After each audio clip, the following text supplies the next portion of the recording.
Bienvenidos y bienvenidas a la cápsula de propiedad intelectual, derechos de autor. Mi nombre es Cristóbal Merchán, bibliotecólogo de servicio y apoyo a la investigación de la Unidad de Bibliotecas de la Universidad O'Higgins. Los derechos de autor son parte de la propiedad intelectual, los cuales protegen las obras literarias y artísticas.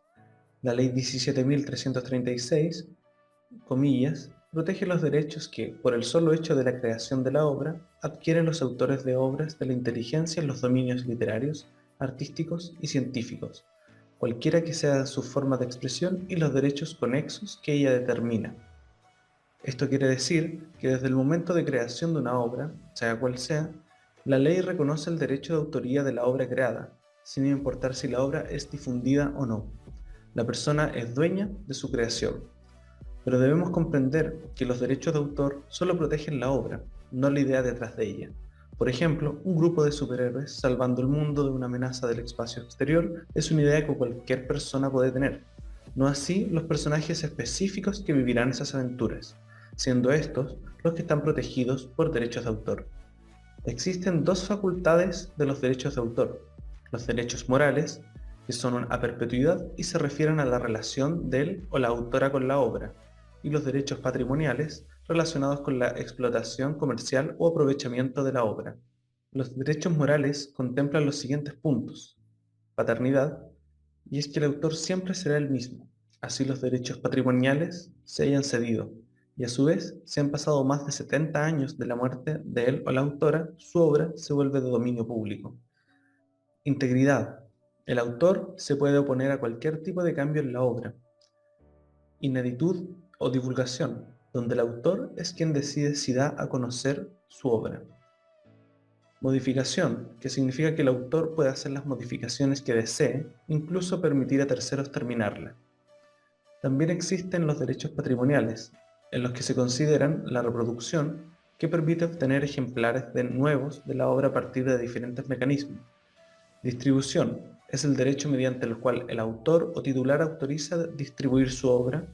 Comunicación pública es el derecho de difusión de cualquier parte de la obra sin necesidad de poner a disposición la obra completa. La puesta a disposición es el derecho a autorizar el acceso de la obra en diferentes plataformas. Y adaptación refiere a derivar la obra en diferentes medios al original. Comprendido lo anterior, también existen infracciones a los derechos de autor que se deben evitar, ya que éstas suponen una infracción a la ley. Estas son sancionadas penal y civilmente. Entre estas infracciones se encuentran la piratería, pues es la falsificación de una obra; el plagio, definido como copiar sustancialmente una obra y hacerla pasar como propia; y delitos contra el patrimonio cultural común, que son hacer uso de la obra cambiando el nombre de él o la autora o atribuirse la creación de ésta. Entonces, ¿cómo podemos utilizar material que esté bajo derechos de autor? Existen excepciones respecto al uso de obras, en las cuales no es necesario la solicitud de permisos al autor o autora de la obra, o quien tenga los derechos.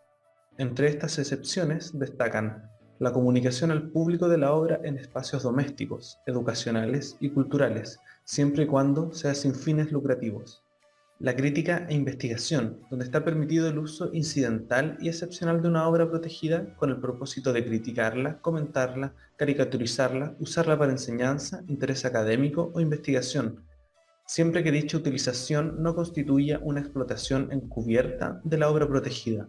Por otro lado, el uso de fragmentos de obras o citas. Está permitida la inclusión de fragmentos breves de una obra en otra, como cita, o con fines de crítica, ilustración, enseñanza, investigación, siempre que se mencione su fuente, título y autor. Todas las excepciones respecto al uso de obras, junto también con cualquier obra protegida por los derechos de autor, requiere por ley que siempre que la obra sea utilizada públicamente, debe ser mencionada junto al nombre de su autor o autora. Ahora presentaremos una serie de ejemplos que pueden ser de ayuda para elegir el material que puede ser puesto a disposición en el aula virtual para los y los estudiantes, como por ejemplo tener una copia digital de una tesis. Es de uso libre, siempre y cuando sea para consulta gratuita y en condiciones que aseguren no permitir generar copias. Fotocopiar un libro para entregarlo a los alumnos a fin de interrogarlos sobre su contenido no respeta los derechos de autor, puesto que se está reproduciendo la obra completa. Con fines educativos solo se puede poner a disposición fragmentos de la obra. La grabación de un audiolibro con la finalidad de que un estudiante con discapacidad visual pueda tener acceso a la obra se adhiere a las excepciones de uso de la obra protegida, pudiendo así modificar libremente la obra para ponerla a disposición de personas con algún tipo de discapacidad. Luego de los ejemplos recién presentados, es hora de nombrar una lista de materiales que se pueden subir al aula virtual, entre los que tenemos artículos científicos de acceso abierto o cualquier obra que explícitamente tenga este formato, capítulos de libros, fragmentos y citas, y links de libros en línea que estén alojados en el catálogo de la UOH. Todo el material mencionado, sin importar su formato, debe contar con su respectiva referencia bibliográfica, que menciona el nombre de él o la autora y el nombre de la obra. Esta ha sido la cápsula de propiedad intelectual, derechos de autor. Te invitamos a consultar la guía de derechos de autor. Para cualquier consulta, no dudes en contactarnos.